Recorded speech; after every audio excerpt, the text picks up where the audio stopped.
সুপ্রিয় শিক্ষার্থীরা, ডক্টর মালিকা বিশ্ববিদ্যালয় কলেজের পক্ষ থেকে অনলাইন ক্লাসে তোমাদের স্বাগত।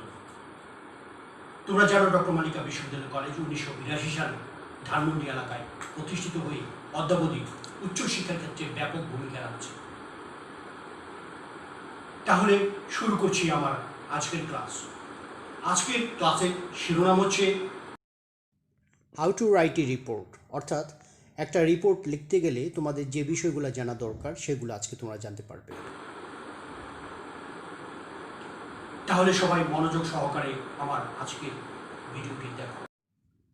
ডিয়ার স্টুডেন্টস, আজকে তোমাদের রিপোর্ট রাইটিংয়ের উপর ক্লাসটা নেব। রিপোর্ট রাইটিং, এটা কিভাবে লিখতে হয়, রিপোর্টটা কি, এই বিষয়টা তোমাদের কিছু ধারণা দেওয়ার চেষ্টা করব। আসলে রিপোর্ট হচ্ছে একটা প্রতিবেদন। তোমরা পত্রিকায়, খবরের কাগজে যে খবরগুলো পড়ো, এগুলো কিন্তু প্রত্যেকটাই এই খবরগুলো রিপোর্ট আকারে আসে। এখন ওই রিপোর্টগুলো যদি তুমি একটু ভালো করে খেয়াল করো, দেখবা যে এই রিপোর্টের মধ্যে যেভাবে বর্ণনা করা হয়েছে আর তোমাদের যেভাবে রিপোর্ট লিখতে বলা হয় একই রকম, সেম। এখন তুমি যদি কোনো কিছুর উপর রিপোর্ট করো, তাহলে সেই রিপোর্টটা হতে হবে টু দ্য পয়েন্টে, মানে যে বিষয়টা নিয়ে লিখতে বলা হবে রিপোর্টটা, সেই বিষয়টাই শুধু থাকবে। এখানে কোনো এলাবোরেশন থাকবে না, কোনো ডাটা, তথ্য, কম্প্যারিজন এগুলা দেওয়ার দরকার নেই। জাস্ট একটা স্ন্যাপশট, একটা ফটো, একটা চিত্র। এটা তাহলে রিপোর্ট হচ্ছে একটা চিত্র, একটা ঘটনার একটা চিত্র। একটা ঘটনাকে তুমি তোমার কলমের মাধ্যমে এটা ফুটিয়ে তুলবে, চিত্রের মতো ফুটিয়ে তুলবে, সেটাই হচ্ছে রিপোর্ট। তাহলে কি দিতে হবে? যদি একটা ঘটনা হয়, যে মনে করো যে ফায়ার অ্যাক্সিডেন্ট হলো, সেই ফায়ার অ্যাক্সিডেন্টে সরাসরি তুমি প্রথমেই বর্ণনা করবা যে এই জায়গায় একটা ফায়ার অ্যাক্সিডেন্ট হয়েছে, হ্যাঁ, এরপরে কতজন লোক আহত হলো, কতজন নিহত হলো, কিভাবে ফায়ার হলো, তারপরে দমকল বাহিনী কখন আসলো, তারা কতক্ষণ লাগলো তাদের এই আগুন নিভাতে, তারপর সর্বশেষ অবস্থাটা কি, এই বিষয়গুলো খেয়াল করবে, এবং কিভাবে আগুনের উৎপত্তি হলো এটা। আবার রোড অ্যাক্সিডেন্টের ব্যাপারে একই রকম, এই জায়গায় একটা রোড অ্যাক্সিডেন্ট হয়েছে এতটার সময়, এবং যে দুইটা গাড়ির মধ্যে অ্যাক্সিডেন্টটা হলো, বা যেই গাড়িটা অ্যাক্সিডেন্ট হলো সেই গাড়িটা কোথার থেকে কোথায় যাচ্ছিল, কোন মুখে যাচ্ছিল, কোন দিকে যাচ্ছিল, এবং কেন হলো এটা, এবং সেখানে কতজন যাত্রী ছিল, কিভাবে তাদেরকে উদ্ধার করা হয়েছিল কিভাবে, তারপরে যারা নিহত হলো তাদেরকে কি চিহ্নিত করা গিয়েছিল কিনা, আর যারা আহত হলো তাদেরকে হসপিটালে নিয়েছিল কিনা, কারা নিয়েছিল, এবং এ ব্যাপারে কোনো মামলা হয়েছিল কিনা, হ্যাঁ, এই বিষয়গুলো কিন্তু থাকবে তোমার রিপোর্টে। তাহলে ইটস টোটালি আ পিকচার, একটা ছবি। এটা একটা চিত্রের মতো। জাস্ট তুমি তোমার কলমের মাধ্যমে একটা চিত্রকে ফুটিয়ে তুলবা। ওকে, এগুলোই থাকবে, বেশি কিছু থাকবে না, ইন্ট্রোডাকশন কনক্লুশন থাকে না এটাই। ওকে, তাহলে আমি দুটা রিপোর্টকে আমি স্যাম্পল হিসাবে নিয়ে তোমাদেরকে এটা জাস্ট প্র্যাকটিক্যালি দেখাবো যে এই রিপোর্টগুলো এইভাবে লিখে। তখন তোমরা যে কোনো রিপোর্ট এই ধাঁচে এবং এই মডেলে তোমরা লেখার চেষ্টা করবে। মনে করে একটা রিপোর্ট আমি নিলাম ফেসবুকের উপরে। ওকে, ফেসবুক, এই রিপোর্টটা লিখতে বলা হবে যে right a report about the impact of Facebook on young generation. প্রথম পুরো প্রশ্ন এরকম থাকবে। তাহলে মেইন যেই তোমার টপিকটা সেটা হচ্ছে Facebook and addiction too young generation. এটা কিন্তু তুমি লিখবে, এই টাইটেলটা তোমার দিতে হবে। কারণ তুমি যে কোনো খবর যখন পড়ো তখন কিন্তু খবরে একটা শিরোনাম থাকে, শিরোনাম ছাড়া কোনো খবর তুমি কিন্তু দেখো না। তেমনিভাবে যেহেতু তুমি একটা খবর তৈরি করছো, একটা প্রতিবেদন, একটা রিপোর্ট তৈরি করছো, তাহলে তোমার একটা শিরোনাম দিতে হবে যে তোমার এই খবরের শিরোনামটা কী। তাহলে এরকম একটা শিরোনাম দিবে প্রশ্নের থেকে সিলেক্ট করে। এরপরে যেটা লিখবে, এই যে দেখা এখানে মিস্টার করিম আছে, ঢাকা, 21 মার্চ 2014 আছে, এটা 2014 সালের ঘটনা। যাই হোক, তুমি যেদিন পরীক্ষা দিবা জাস্ট সেদিনের ঘটনাটা মনে করো, সেদিনই তুমি রিপোর্টটা করতেছো। আচ্ছা, তোমার নামটা এখানে মিস্টার করিম আছে, তুমি দিতে পারো, তোমার নামটা দিতে পারো, অথবা স্টাফ করেসপন্ডেন্ট অথবা স্টাফ রিপোর্টার। তারপরে ঢাকা। আর যেহেতু এটা স্টাফ রিপোর্টার, তাহলে অবশ্যই পত্রিকার নাম দিতে হবে। তাহলে the daily star, the daily Ittefaq, যে কোনো একটা পত্রিকার নাম দিয়ে দিবা। তারপরে জায়গাটা, যেই জায়গায় ঘটনাটা ঘটেছে বা যেই জায়গার থেকে তুমি লিখছো সেই জায়গাটার নাম, একটা ঘটনা ঘটলে জায়গার নাম দিতে হবে। আর যদি তোমার নিজস্ব কোনো অভিজ্ঞতা বা কোনো কিছু তুমি দেখেছো, এরকম নিজের অভিজ্ঞতা যদি তুমি বর্ণনা করতে চাও, তখন যেখানে বসে তুমি রিপোর্টটা করতেছো সেই জায়গাটার নাম দিতে। যেমন আমি এখানে মিস্টার করিম ঢাকায় বসে ফেসবুকের যে অ্যাডিকশনটা রয়েছে ইয়াং জেনারেশনদের, সেটা লিখেছে, এই জন্য ঢাকা দিয়েছে। আর 21 ফেব্রুয়ারি, 21 মার্চ, এটা হচ্ছে যে দিন তুমি লিখছো সেই দিনটাই দিবে। পরীক্ষার দিন হলে পরীক্ষার দিনে উল্লেখ করবা, সেই দিন উল্লেখ করবা। ওকে, এটা দেওয়ার পর এখানে দেখো সেমিকোলন আছে। ওকে, এই যে সেমিকোলন, এটা কোলন। ওকে, কোলন মানে কি, এই দুইটা এরকম দিলে এটা কোলন হয়, এরকম একটা কোলন দিবা এটা লেখার পরে। তারপর নিচে লাইন, এই যে নিচে লাইনে চলে আসবা। নিচে লাইনে এখন ফেসবুক সম্পর্কে যেহেতু লিখতে বলেছে, কি বলছে, Facebook has recently drone the attention of many, অনেকের দৃষ্টি আকর্ষণ করেছে Facebook. Facebook has become a deep concern for many parents, Facebook অনেক পিতামাতার কাছে একটা উদ্বিগ্নের কারণ হয়ে দাঁড়িয়েছে। উইথ দ্য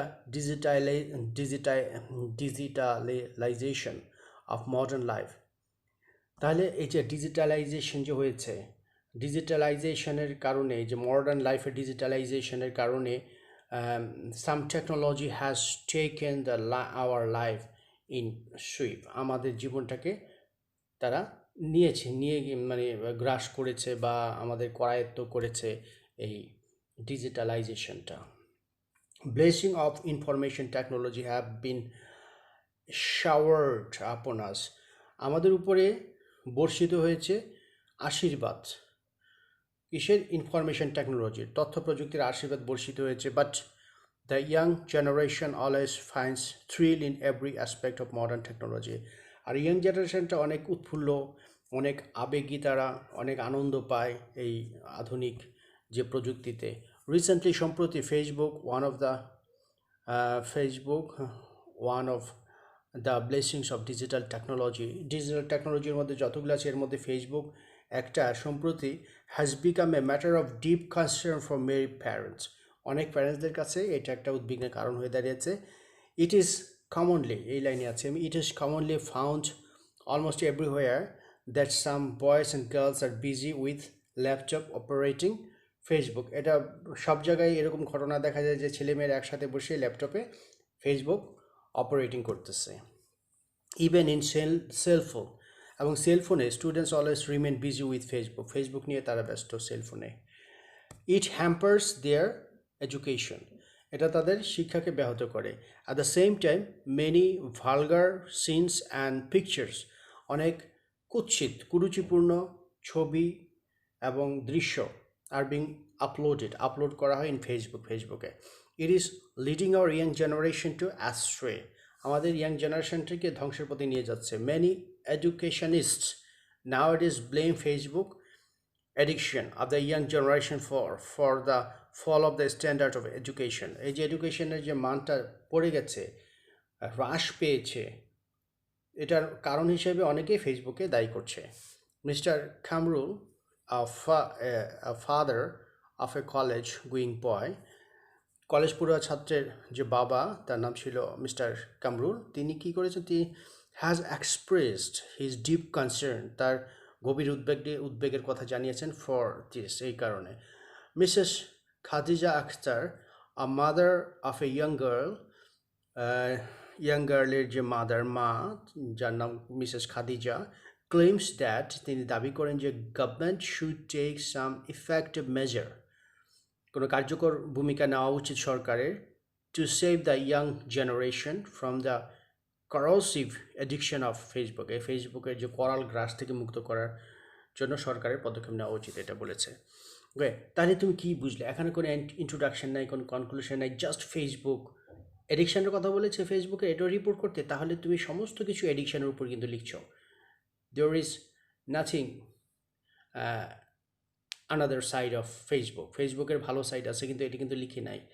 কারণ তোমাকে বলছেই শুধু এডিকশনটা নিয়ে লিখতে, আর যদি বলছে good and bad effects of Facebook, তাহলে গুডটাও লিখতে ব্যাডটাও লিখতে। যেহেতু শুধু এডিকশনের কথা বলেছে, তাহলে অল সেন্টেন্সেস আর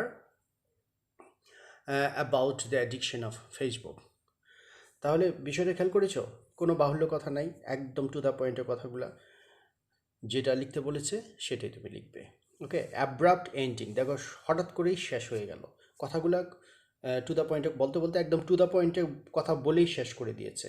এখানে কোনো ইন্ট্রোডাকশন কনক্লুশন এখানে কিছু নেই। পরের প্যাসেজটা দেখো, এখানে indoor games of city, Dhaka city college, এটার উপরে একটা রিপোর্ট করতে বলেছে। তো reporter write a report on the indoor games of Dhaka city college, আর তোমাদের কলেজে যদি হয় সেখানে write a report on the indoor games of doctor Malika college, মনে করে এটা আছে। তো এখানে মাসুম বিল্লাহ যে স্টুডেন্ট, সে লিখেছে ঢাকায় বসে, যেহেতু ঢাকা সিটি কলেজের একটা ডেট দিয়েছে, তারপরে একটা।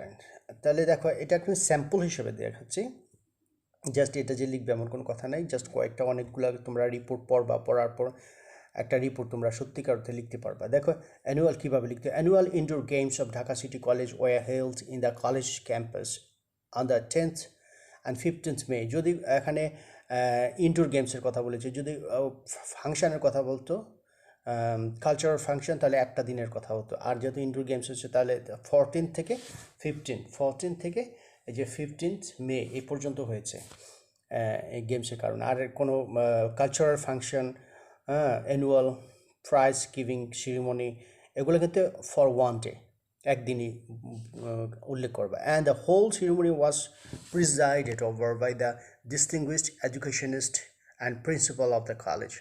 কলেজের যে অধ্যক্ষ তিনি এবং ডিস্টিংগুইশড প্রখ্যাত যারা শিক্ষাবিদ ছিলেন তারা এটা প্রিজাইড করেছে। Okay, presided over by the distinguished educationist and principal. কলেজের প্রিন্সিপাল যিনি, তিনি প্রখ্যাত একজন শিক্ষাবিদ এবং তিনি প্রিন্সিপাল একই ব্যক্তি, তিনি এটা সভাপতিত্ব করেছেন এই অনুষ্ঠানটা। As it is a large college with nearly 15,000 students, 15,000 student নিয়ে যেহেতু একটা বিশাল college, the participants were divided into two groups on the basis of gender. ছেলে মেয়ের উপর ভিত্তি করে তাদের অংশগ্রহণকারীরা বিভক্ত করা হয়েছিল তাদেরকে। On the 14th day, the boys attended the events such as carom, table tennis and chess. 14ই মে ছেলেরা খেলেছে, অ্যাটেন্ডেড দ্য ইভেন্টে অংশগ্রহণ করেছে। তারা কী কী খেলেছে, ক্যারম খেলেছে, টেবিল টেনিস খেলেছে, চিজ মানে দাবা খেলেছে। অন দ্য 15th মে, 15ই May, the girl participants played the same events, একই ইভেন্ট মেয়েরাও খেলেছে, সেটা 15 তারিখ ছিল। The principals were categorized on the basis of their the participants were categorized on the basis of their class and sections. যারা অংশগ্রহণকারী ছিল তাদেরকে বিন্যস্ত করা হয়েছিল, আলাদা আলাদা করা হয়েছিল অন দ্য বেসিস অফ দেয়ার ক্লাসের ভিত্তিতে এবং সেকশনের ভিত্তিতে। ইন ইচ ইভেন্ট, প্রত্যেকটা ইভেন্টে the champion and the runner up were given the prize individually, আলাদা আলাদাভাবে চ্যাম্পিয়ন এবং রানার্স আপকে প্রাইজ দেওয়া হয়েছিল। The teachers and the office staffs also participate in different events, বিভিন্ন খেলায় তারাও অংশগ্রহণ করেছিল, টিচার্স এবং office staff. All the participants enjoyed the games wholeheartedly, মানে খুব উষ্ণতা বা খুব আনন্দের সাথে বা হৃদয় দিয়ে তারা এটাকে উপভোগ করেছে সবাই। অ্যাট দ্য এন্ড, অবশেষে সবশেষে, the principal declare the end of the games and his sagacious speech by inspiring the winners and consolating the losers. সর্বশেষে প্রিন্সিপাল তিনি তার বক্তব্য দিয়েছেন, খুবই সাগেশিয়াস, খুবই ধন্য একটা বক্তব্য দিয়েছেন, খুবই চমৎকার একটা বক্তব্য দিয়েছেন।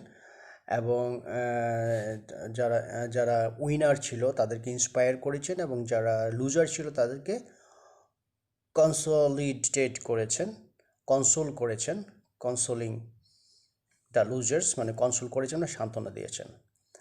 ওকে, তাহলে বুঝতে পারলে যে রিপোর্ট রাইটিংটা কীভাবে লিখতে হয়। এখানে দেখো সর্বশেষে ঘটনাটা শেষ হয়ে গেছে, এখানে এরপরে কিন্তু আর কিছু নেই যে তুমি যদি প্যারাগ্রাফ লিখতা বা শর্ট কম্পোজিশন লিখতে, তারপর আরও অনেক সেন্টেন্স তোমার নিজের থেকে চলে আসতো যে উই শুড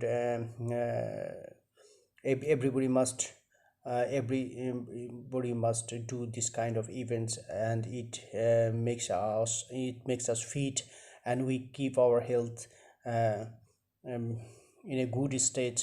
এগুলো অনেক কিছু বলা যায়, তাই না, এটা কনক্লুশনে। কিন্তু এটা প্যারাগ্রাফ এবং শর্ট কম্পোজিশনেই চলে, কিন্তু রিপোর্টে কিন্তু এই ধরনের কোনো সেন্টেন্সেস দেওয়ার কোনো প্রয়োজন নাই, যেহেতু দিস ইজ আ রিপোর্ট, একটা প্রতিবেদন, এইভাবে লিখতে হয়। জাস্ট যা বলেছে তার উপরেই তোমাকে শেষ করতে হবে। ওকে, এবং শব্দের লিমিটেশনটা দেখো 120 to 150 ওয়ার্ডসের মধ্যেই লিখতে হয়। তাহলে 150-র মধ্যে ভালো, 120 থেকে 150-র মধ্যে লেখাটা শেষ করবা। ওকে, তাহলে বুঝে গেল রিপোর্ট রাইটিংটা কীভাবে লিখবা। ওকে, তাহলে ঠিক আছে, নেক্সট ক্লাসে আবার অন্য কিছু নিয়ে তোমাদের সামনে হাজির হবো। ভালো থাকো সবাই, ধন্যবাদ।